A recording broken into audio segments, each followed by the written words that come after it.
یہ جانتے ہوئے بھی کہ جو پارلیمنٹ ہے وہ بل پاس کر چکی ہے الیکشن ایکٹ 57 کا، کہ وہاں پر اب صدر کا جو عمل دخل ہے، جو اختیار ہے وہ ختم ہو چکا ہے. تو یہ وہ اشارہ تھا جج کی طرف سے لاہور ہائی کورٹ کے کہ صدر عارف الوی صاحب چوکو کمنو تے الیکشن دی تاریخ دیو، باقی اپاں ویکھ لیں گے. اور کسی اور کی طرف سے بھی اشارہ ہو سکتا ہے. سپریم کورٹ میں تو یہ جانا ہی تھا نا معاملہ الیکشن کمیشن کا، تو اسی وجہ سے پھر یہ اشارہ کبھی امکان ہے کہ یہ اشارہ ہی تھا.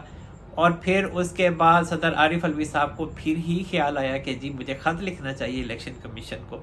اور پھر الیکشن کمیشن نے ان کو یہی بات کی ہے کہ آپ 58 جو آئین کا آرٹیکل 58 سب آرٹیکل 2 ہے اور جو آرٹیکل 48 سب آرٹیکل 5 ہے، ان دونوں کو پڑھ کر دیکھیں تو پھر آپ الیکشن کی تاریخ دے سکتے ہیں. اب آپ نہیں دے سکتے.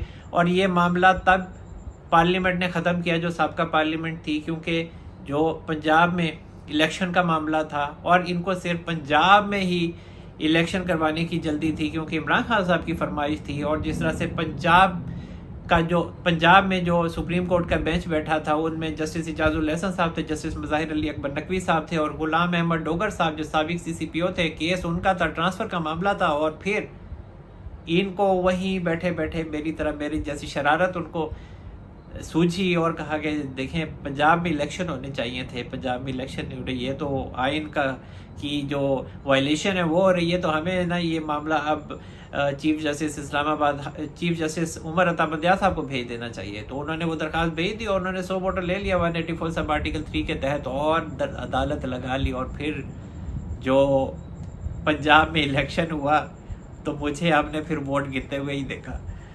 تو یہی معاملہ اب دوبارہ سے شروع کرنے کا ان کا ارادہ تھا، ابھی بھی ہے، کہ یہ اب دوبارہ پورے ملک میں الیکشن کروانا چاہتے ہیں 90 دن کے اندر. لیکن ریاست جو ہے وہ کچھ اور چاہتی ہے. ریاست ابھی الیکشن نہیں چاہتی اور الیکشن وہ لیٹ چاہتی ہے. تو پھر وہ جو الیکشن ہیں وہ اگلے سال ہی ہوں گے. تو پھر صدر عارف الوی صاحب کے پاس اب کچھ نہیں ہے کرنے کو، صرف اب وہ نام کے ہی صدر ہیں، کام کے وہ کسی صورت صدر نہیں ہے. اب یہ ہو سکتا ہے کہ وہ پاکستان اور افغانستان کا جو کرکٹ کا کے میچز ہو رہے ہیں وہ دیکھ لیں بیٹھ کے، یا پھر کینڈی کرش کھیل لیں، یا پھر وہ کوئی ڈرائنگ شرائنگ کر لیں، یا کوئی اچھی سی نیٹ فلکس پہ مووی دیکھ لیں. اس کے علاوہ کام شام ان کے پاس کچھ نہیں ہے. اور مجھے یہی لگتا ہے کہ جو صدر عارف الوی صاحب ہیں وہ 9 ستمبر کے بعد واقعی گھر چلے جائیں گے، کیونکہ جو الیکشن کمیشن ہے اس نے جس طرح کا ان کو جواب دیا ہے اس سے یہی لگتا ہے کہ جو ریاست ہے اب انہوں نے صدر عارف الوی صاحب کو کہہ ہی دیا ہے کہ تھینک یو ویری مچ. مطلب یہ ہے کہ یہ 9 ستمبر تک آپ رہیں اور اس کے بعد آپ گھر جائیں، ہمیں آپ کی ضرورت ہی نہیں ہے. ریاست کا کلیئر یہی نظر آتا ہے کہ جب آپ کی بات پر عمل ہی نہیں ہو رہا تو پھر آپ کیسے صدر رہ سکتے ہیں؟ ایک عزت دار بندہ کیسے یہ گوارا کر سکتا ہے؟ لیکن ایتھے تھے PTI کا سارا آوے کا آوائی بگڑا ہوا ہے اور وہ کہتے ہیں کہ نہیں ہم ہیں صدر ہیں. اگر پنجاب کے گورنر کو ہی دیکھ لیں جو سابق گورنر تھے عمر سرفراز چیمہ، وہ بھی ایسے دھکے دے دے کہ ان کو نکالا گیا، وہ بھی نہیں جاتے تھے. تو یہی سارے معاملات مثالیں یہاں پر موجود ہیں. تو ریاست کا کلیئر کٹ مجھے یہی معاملہ لگتا ہے، ان کی یہ سوچ ہے کہ نہ تو انہیں صدر عارف الوی صاحب کی اب ضرورت ہے اور نہ ہی مجھے لگتا ہے کہ اب چیف جسٹس عمر عطا بندیال صاحب سے بھی وہ کوئی اتنے خوش نہیں ہے. اور مجھے جو اسٹیبلشمنٹ تھی، ملٹری اسٹیبلشمنٹ، اور جو چیف جسٹس عمر عطا بندیال صاحب ہیں، ان میں جو ایک لڑائی جاری ہے، اس میں میں پہلے ہی یہ کہہ چکا ہوں کہ بندیال صاحب کو اس میں شکست ہو جائے گی. اور بندیال صاحب کو باضابطہ طور پر جو شکست ہے وہ ہوتی دکھائی دے رہی ہے. جو کل ہوا ہے معاملہ اور الیکشن کمیشن نے جو اپنی طرف سے پاور آف اٹارنی دی ہے جو عرفان قادر صاحب ہیں ان کو اور اشتر صاف صاحب کو، تو پھر واضح پیغام ہے چیف جسٹس عمر عطا بندیال صاحب کے لیے کہ یہ آپ کے لیے، آپ کے سامنے جو وکلا ہیں یہ آئیں گے اور یہ پھر کیسز کو لڑیں گے. اس کے علاوہ جو دوسرا معاملہ ہے عمران خان صاحب کا، عمران خان صاحب کے خلاف میں نے پچھلے ولاگ میں بتایا کہ مزید کیسز ان کے اوپر ڈالے جا رہے ہیں. اور اگر یہ سوچتے ہیں، سپریم کورٹ اگر یہ سوچتی ہے کہ جو 2 بلز ہیں آرمی ایکٹ 2023 یا پھر جو آفیشیل سیکرٹ ایکٹ ہے 2023، اس کو یہ ریموو کروانے میں کامیاب ہو جائیں گے، کل عدم کروانے میں کامیاب ہو جائیں گے، تو یہ تہاڈی بھائی بہت بڑی بھول ہے. ایسا کچھ نہیں ہونے والا ہے. یہ جو اب ریاست ہے انہوں نے بڑی مشکل سے یہ دونوں بیس جو ہیں یہ پاس کروائے ہیں, تو یہ اب کالعدم نہیں کرنے دیں گے وہ آپ اگر ایسا سوچتے ہیں تو. اس کے علاوہ جو چیف جسٹس امرتا بندیال صاحب ہیں انہوں نے عمران خان صاحب کے حوالے سے رپورٹ منگوائی ہے اٹارنی جنرل عثمان منصور عوان صاحب سے. غالباً 28 اگست تک انہوں نے کہا ہے کہ رپورٹ دیں کہ جی عمران خان صاحب کو اٹک جیل میں کیا سہولیات دے رہے ہیں, کس طرح سے وہ زندگی گزار رہے ہیں. بیچارے اداس ہو گئے چیف جسٹس امرتا بندیال صاحب عمران خان صاحب کے لیے. تو میرا تو یہ خیال ہے, ویسے میرا مشورہ مفت ہے کہ بندیال صاحب ایک دفعہ خود ہی وہاں کا چکر لگائیں اٹک جیل کا, پتہ چل جائے گا کہ کیا سہولیات ہیں, اور کوئی کمی بیشی ہے بھی صحیح. عمران خان صاحب کو کسی چیز کی ضرورت بھی ہے تو وہ خود ہی دے آئیں گے, گڈ ٹو سی یو بھی کہہ آئیں گے ان کو. تو اب دیکھیں نا, ایک چوری کا ایک مجرم ہے, وہ 3 سال اس کو قید ہوئی ہے, اور ملک کا چیف جسٹس جو ہے وہ یہ کہتا ہے کہ پتہ کرو کہ عمران خان کو کے حوالے سے رپورٹ دو کہ کون کون سی سہولیات اس کو دے رہے ہو, تو پھر باتیں تو ہوں گی نا اس کے اوپر.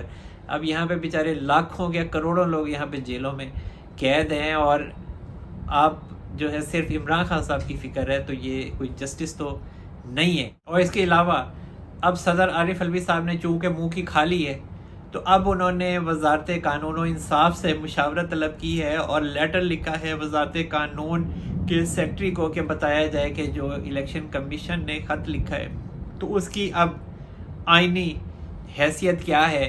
اب صدر عارف الوی صاحب کو اچھا بھلا پتہ بھی ہے کہ جو کچھ ان کے ساتھ ہو گیا ہے, تو اب سکون سے بھائی بیٹھ جائیں اب. لیکن ہر معاملے میں گڑبڑ ضرور کرنی ہے. تہیہ کیا ہوا ہے یہ والا کہ میں نے ہر معاملے میں جو ہے نا وہ ٹانگ اڑانی ہے اور میں نے گڑبڑ کرنی ہے, اور صدر عارف الوی صاحب اب اسی وجہ سے ہی مشہور ہو چکے ہیں. اور جو اگلا معاملہ ہے وہ جو برطانیہ میں کہا جاتا ہے کہ عمران خان صاحب نے اپنا ایک وکیل نامزد کیا تھا, اور راشد یعقوب صاحب ہیں, اور اس کے علاوہ جو اظہر صدیق ہیں ان کے پاس لیٹر آف انسٹرکشن بھی تھا. تو اب کہا جا رہا ہے کہ جو عمران خان صاحب نے ان کو حکم دیا تھا, ہدایات دی تھیں کہ وہ عمران خان صاحب کا جو معاملہ ہے وہ عالمی اداروں میں اٹھائیں. بڑی عجیب بات ہے کہ عمران خان صاحب اپنے معاملات کو جو عالمی ادارے ہیں وہاں پہ اٹھانے کی بات کرتے ہیں. کیا اٹھائیں آپ کا معاملہ کہ آپ نے گھڑی چوری کی ہے, آپ اس میں قید ہیں. اور کہا جاتا ہے کہ عمران خان صاحب نے ان لوگوں کو عالمی اداروں مثلاً اقوام متحدہ میں معاملہ اٹھانے کا کہا تھا. اب وہاں پر کشمیر کا معاملہ اٹھایا جاتا ہے. اب یہاں پر اب عمران خان صاحب جو کہ گھڑی چور سرٹیفائیڈ گھڑی چور ڈکلیئر ہوئے ہیں, تو ان کے حوالے سے اب اقوام متحدہ میں معاملہ اٹھایا جائے, بڑی انہونی سی بات لگتی ہے. تو جو پی ٹی آئی کے رہنما تھے زلفی بخاری اور پنجوتا برادران اور دیگر جو اہم رہنما ہیں, انہوں نے اس بات کو بہت زیادہ برا منایا اور محسوس کیا, اور انہوں نے شاید عمران خان صاحب سے رابطہ کیا یا جس طرح سے بھی ہوا. بہرحال اب جو لندن میں یہ ساری جو کارروائی کی تیاری کی جا رہی تھی اس کو اب منسوخ کر دیا گیا ہے, اور اب کوئی معاملہ عمران خان صاحب کا عالمی اداروں میں نہیں اٹھایا جا رہا. تو یہ ایک نئی خبر ہے, اور سمجھ نہیں آتی کہ عمران خان صاحب کیا سوچ کے جو عالمی اداروں میں اپنا معاملہ اٹھانے کی بات کرتے ہیں, اور غلط پالیسیوں کی وجہ سے, غلط کاموں کی وجہ سے, غلط طریقوں کی وجہ سے, جس طرح کی وہ سیاست انہوں نے کی ہے, جو طرز سیاست انہوں نے اختیار کیا ہے, آج اسی وجہ سے عمران خان صاحب جیل میں ہیں. ورنہ جتنی پاور عمران خان صاحب کو اسٹیبلشمنٹ نے دی ہے, میرا نہیں خیال کہ پاکستان کے کسی بھی لیڈر کو اتنی پاور دی گئی ہے. تو جو معاملات ہیں اب پی ٹی آئی کے, آج وہ اسی وجہ سے ہی گڑبڑ ہیں کہ عمران خان صاحب کو کسی نے سمجھایا نہیں, یا پھر عمران خان صاحب کسی کی سمجھتے نہیں ہیں. اور جو ان کے ساتھی ہیں وہ تو یہی کہتے ہیں کہ ہم انہیں سمجھائیں بھی.